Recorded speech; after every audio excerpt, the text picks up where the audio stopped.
अरे भैया, कोई बिना मेकिंग चार्जेस के आइटम है आपके पास? नहीं भैया, ये तो पॉसिबल ही नहीं है। आइए मैं आपको बताता हूँ ये पॉसिबल क्यों नहीं है। आइए, ये देखिए। अभी ये जो है, ये प्योर आइटम है, ठीक है। ये प्योर आइटम है। हम्म। अब ये जो है ये पेंडेंट सेट है।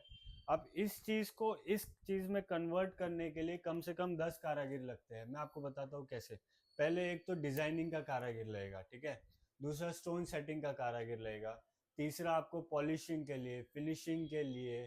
चौथा आपका ये स्टोन सेटिंग करने के लिए।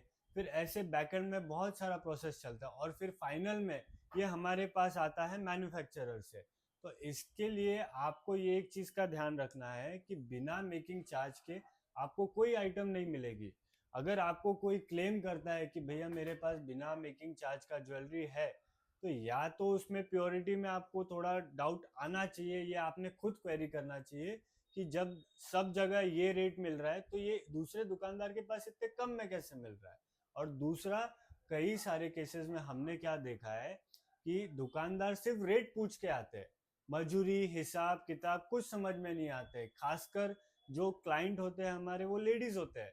तो वो क्या करते हैं, वो सिर्फ भाव पूछते हैं, मजूरी वगैरह कुछ नहीं पूछते। और सीधा उसने बता दिया, भाई मैम आपको 10 ग्राम का इतना पैसा लगा दिया, ठीक है। आपको कोई मेकिंग चार्ज नहीं लगाया।